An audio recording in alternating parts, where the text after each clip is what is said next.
kung ito ho muna ang inyong pinatatawag, after ho ba nito, kasi nga ito po sa ombudsman na preliminary na investigation, lahat ng binanggit dito, lahat ng mga individual na inaakusahan nila dito o sinasabihan na kinabang sa pera po na nagaling kay Saldico, lahat yon hihingian nyo ng kanya-kanyang sinumpaang salaysay. Well, papunta po tayo ron. Pagkatapos po natin dito at nakita natin ng direksyon, kailangan silang ipatawag isa-isa. Hindi po tayo dadalawang isip na tawagin din po sila. Kayo ho ba'y kokontak kay Saldico kasi siya po ang starring dito? Well, alam niyo naman po, inahanap natin yan at meron nga pong findings na is in Portugal. So sa ngayon po, amin pong inaantay yung pag-release ng red notice na kumpleto na po namin yung requirements. At pag lumabas po yung red notice, we will continue to coordinate with our counterparts sa Interpol po. At kung saan po yung suspetsang bansang nandulo siya sa gobyerno po niyan at sa law enforcement po niyan. Okay, so nung ating huling panayam po, nabanggit ko nga sa inyo, totoo ba ho talaga na may aplikasyon for red notice? Ba't to ang tagal? Meron ho talaga? Meron po. Meron po. Nakita ko po mismo yung application. Meron lang po mga dokumentong hiningi at kinuha. Ang latest naging action na nga po niyan, yung cancellation na po ng DFA doon sa 2 passport po niya. At we will follow up again. Constantly naman po pinapollow up namin yung pag-release na po ng red notice po. Okay, so red notice and then ang di ho ba ang kanyang Philippine passport ay kanselado na? Na-confirm ba talaga ng Philippine government na ito ay passport holder po ng Portugal?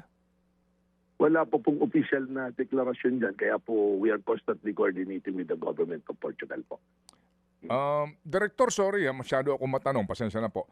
Parang magmula noong bago mag-Disyembre, hanggang ngayon di pa rin alam ng Philippine government kung talagang Portuguese ang kanyang, isa pa sa kanyang mga passport. Parang hindi kami makapaniwala. Ang dali naman makuha nung kung government to government lang.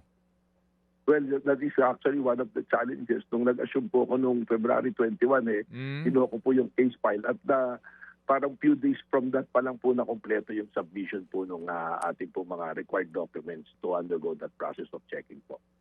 So, siguro po itong week na to, yan po isa sa tututukan natin dahil lalo na ngayon, ito pong sa 18 na allegedly Marines na to, siya po yung lahat nung sinasabi rito nakakonekta po at nakapatungkol po kay Ginoong Saldico. Okay, sige. So, canceled na yung Philippine passport, kumpirmado yon. Aalamin nyo pa lang po kung talagang siya ay meron pong Portuguese passport. Meron na kayong request para po sa red notice. Gaano katagal yung proseso at ano ang komplikasyon niyan para siya mapauwi sa Pilipinas kung siya po'y totoo na Portuguese na ngayon? Well, yun nga po, we recognize also yung yung sa Portugal po that there is no extradition treaty po. So, ang sa amin po, umaasa naman kami na ang Portugal being a member of the family of nation, meron po mga tinatawag na international collaboration and international committee of respect po.